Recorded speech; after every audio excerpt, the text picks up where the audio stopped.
अस्सलाम वालेकुम नाजरीन, इस एपिसोड के आगाज में हम देखेंगे कि सलाहुद्दीन अय्यूबी चर्च में शमसा और लॉर्ड जियोम की बातें सुन रहे होते हैं। शमसा उससे कह रही होती है और मेरे देखे गए कुछ ख्वाब भी हैं। तो लॉर्ड जियोम पूछता है वो क्या बताते हैं। तो शमसा कहती है बचपन में खेलते हुए मैं आसपास जैतून के पहाड़ों की जानब जाती थी और मैं अपने दिल में दर्द महसूस करती थी। बाज़ औक़ात वो दर्द मुझे अब भी महसूस होता है। मेरे देखे गए आखिरी ख्वाब में भी ऐसा ही हुआ। दर्द के साथ कुछ धुंध भी उतर आई और फिर ये धुंध छटी और मैंने उसे फिर से देखा। सर पे ताज और हाथों में इस्लाम का झंडा। वो जैतून के पहाड़ से शहर की फसीलों की जानब रवां दवां था। उसकी आमद से जैसे मेरी सारी परेशानियां रफू चक्कर हो गईं और मेरे दिल का दर्द खत्म हो गया। ये सुनकर लॉर्ड जियोम पूछता है क्या वो कोई तुम्हारे जानने वाला है। तो शमसा कहती है नहीं, लेकिन मैं उससे मिली हूँ। ख्वाब में देखे गए आदमी को मैंने असल जिंदगी में भी देखा है, यहाँ तक कि मुझे लगता है कि मैंने उसकी जान भी बचाई है। और ख्वाब में ही शमसा ने सलाहुद्दीन अय्यूबी से पूछा था कौन है आप। तो जवाबन सलाहुद्दीन अय्यूबी उसकी जानब देखने लग गए थे। और शमसा मजीद कहती है एक तरफ मेरा प्यारा कुदस और दूसरी जानब वो, हाथों में इस्लामी परचम उठाए। कुदस की जानब रवां दवां शख्स, लेकिन मेरे दिल को सुकून पहुंचाने वाला वही आदमी है। मैं किस किस्म की कश्मकश में फंस गई हूँ, आप समझ रहे हैं ना फादर।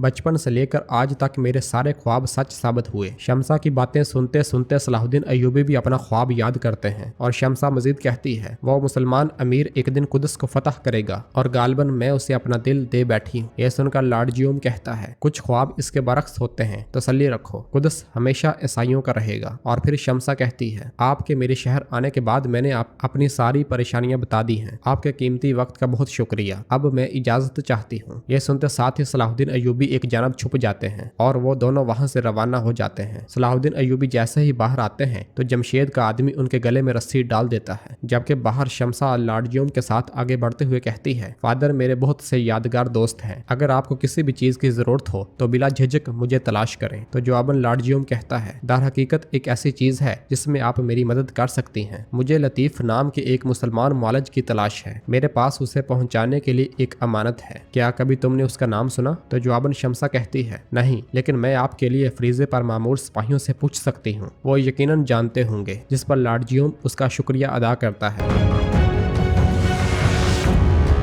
जबकि इधर चर्च में जमशेद का आदमी सलाहुद्दीन अय्यूबी की जान लेने की पूरी कोशिश कर रहा होता है, मगर अपनी पूरी कुव्वत लगाने के बावजूद भी नाकाम दिखाई दे रहा होता है। सलाहुद्दीन अय्यूबी उसे टक्कर मारकर जैसे ही पीछे धकेलते हैं तो वो अपना खंजर निकालकर उन पर हमलावर हो जाता है। उसका वार रोकते हुए सलाहुद्दीन अय्यूबी उससे पूछते हैं कौन हो तुम। तो जवाबन वो आदमी कहता है इसकी क्या अहमियत है। क्या तुम्हें लगता है कि तुमने काहिरा में सलीबियों के साथ जो कुछ किया उसकी कीमत अदा नहीं करोगे सलाहुद्दीन। यह सुनते साथ ही सलाहुद्दीन अय्यूबी उसी का खंजर पलटा कर उसी की जिस्म में घोंप देते हैं और उसे मौत के घाट उतार देते हैं।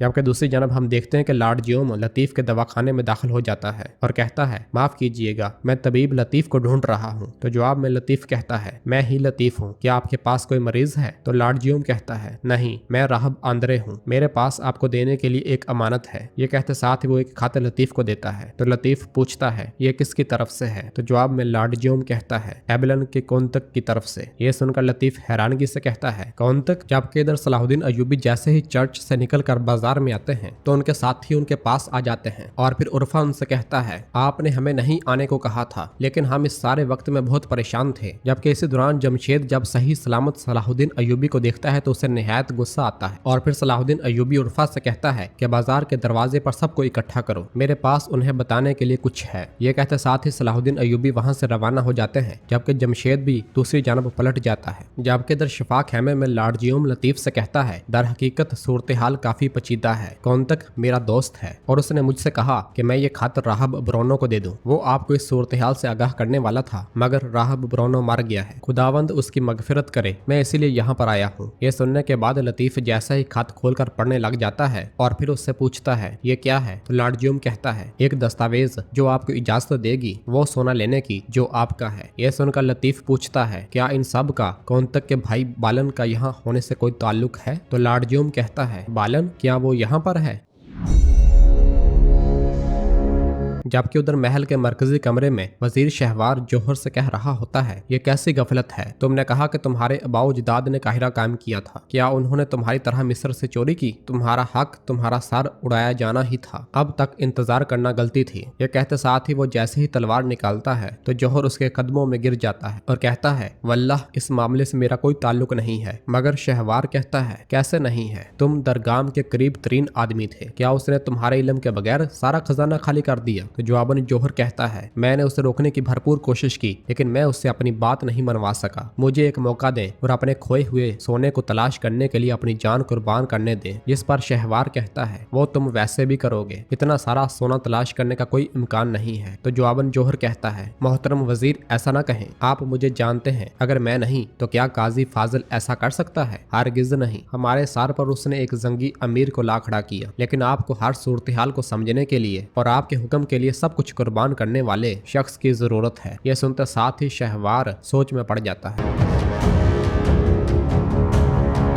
जबकि दूसरी जानब लतीफ लाडजियोम को लेकर बालन के कमरे में जा पहुंचता है और उससे कहता है, तुम्हारे भाई का दोस्त आया। बालन के बोलने से पहले ही लतीफ के लिए लाडजियोम कहता है, राहब आंद्रे। तो बालन उससे कहता है, सच कहूं तो मैंने कभी नहीं सोचा था कि मैं तुम्हें यहाँ देखूंगा। तो लाडजियोम कहता है, आपके भाई ने कहा था कि आप पेरिस में हैं। जब मैंने हकीम लतीफ से सुना कि आप यहाँ हैं तो मैं सच में बहुत ज्यादा हैरान हुआ। तो बालन एकदम से पूछता है, क्या तुम दोनों एक दूसरे को जानते हो? तो लतीफ कहता है, हम अभी मिले हैं। जबकि उधर महल में शहवार और जौहर को एक दूसरे के साथ देखकर शेरकू गुस्से के साथ उसके पास आता है और कहता है, ये क्या हो रहा है? तो शहवार कहता है, शेरकू आओ, मैं तुम्हें इस महल के नए वजीर जौहर से मिलवाता हूँ। ये सुनकर शेरकू निहायत गुस्से से कहता है, क्या महल का वजीर, और वो भी दरगाम का कठपुतली? क्या इन्होंने मिलकर सलीबियों की खिदमत नहीं की? तुम इस बगैरत आदमी को महल में कैसे घुसने दे सकते हो? और फिर जौहर से कहता है, और तुम जौहर, तुम फौरन मेरे आंखों के सामने से दफा हो जाओ, वरना मैं तुम्हारा सर कलम कर दूंगा। यह सुनते साथ ही जौहर डरते डरते वहां से रवाना हो जाता है। और फिर शेरकू शहवार से कहते हैं, अब इन जैसे लोगों के जरिए अपनी और अपनी साख बचाने की कोशिश करने की बजाय तुम पहले वो वादा पूरा करो जो तुमने नूरुद्दीन जंगी से किया था। तुम्हारा वक्त कम होता जा रहा है वजीर। ये कहते साथ ही शेरकू वहां से चले जाते हैं। शेरकू के चले जाने के फौरन बाद ही जौहर वजीर के पास आ जाता है। वजीर कहता है, मुझे मेरे ही महल में डांटा जा रहा है, ये अब बहुत ज्यादा हो गया है, मैं अब इसका मुतहम्मल नहीं हो सकता। जौहर, जंगियों के हमारे सरों से टलने का कोई हल तलाश करो। तो जौहर कहता है, वजीर आप फिक्र न करें, मैं इसे जल्द अज जल्द संभाल लूंगा, आप यकीन कर सकते हैं। तो शहवार कहता है, मत भूलो कि महल में वापसी का ये वाहद जरिया है। जबकि उधर खत पढ़ने के बाद बालन कहता है, उसने सारा सोना बाकरस के किले में क्यों रखा, जो कि टेम्पलर्स का पोशीदा किला है? तो लाडजियोम कहता है, और उसे क्या करना चाहिए था? यह सब उन्हें देखकर अपनी मौत के फरमान पर मोहर लगवा देता। अगर राहब ब्रोनो जिंदा होता तो यह सब आसानी के साथ हल हो जाता। हकीम लतीफ और बाकी तमाम मुसलमान जो एबिलन से जलावतन हो गए थे वो अपने हकूक हासिल कर लेते। लेकिन अब तो बालन एकदम से कहता है, ये अभी भी अपना हक लेंगे। अगर कौंतक ने इतना पेचीदा मंसूबा बनाने की बजाय मुझसे बात की होती। मगर लाडजियोम उसकी बात काटते हुए कहता है, तुमने कभी उसकी बात नहीं सुनी, तुम हमेशा से ऐसे ही रहे हो बालन, बेपरवाह और जल्दबाज। तो बालन कहता है, मैं अब मोहतात हूँ, लेकिन इसके बावजूद मुझे लगता है कि हमें कुछ मामलात में जल्दी करनी चाहिए। हमें जल्द अज जल्द वहाँ से सोना निकालने की जरूरत है। और फिर बालन पूछता है, क्या वो इस कागज के साथ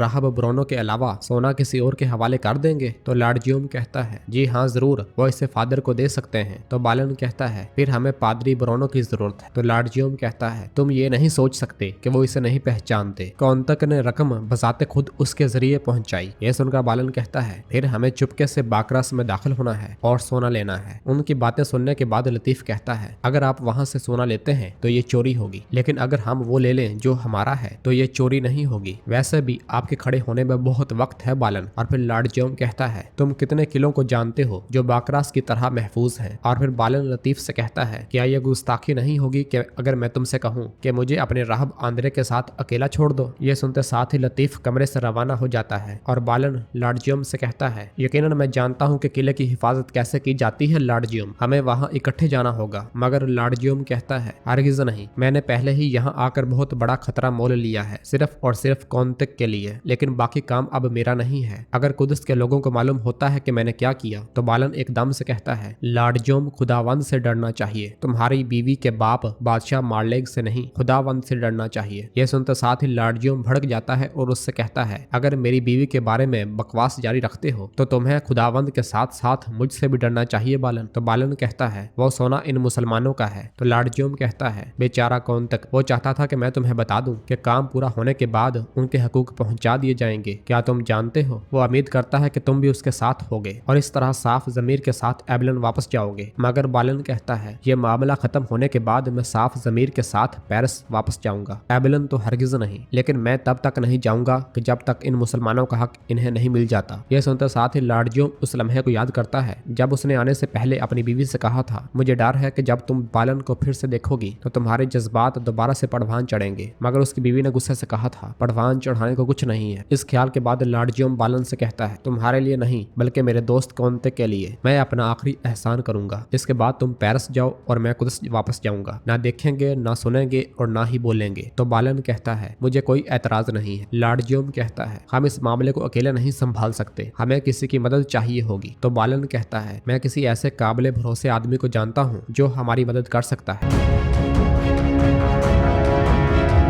नाजरीन, इसके साथ ही एपिसोड भी खत्म करते हैं। मिलते हैं बहुत जल्द अगली एपिसोड के साथ। वीडियो को लाइक कर दें और जिन दोस्तों ने अभी तक चैनल सब्सक्राइब नहीं किया वो जल्दी से चैनल सब्सक्राइब कर दें और बेल आइकन घंटी वाले निशान को भी प्रेस कर दें ताकि आने वाले एपिसोड्स आपको बआसानी मिल सकें। दुआ में याद रखें। अल्लाह हाफिज।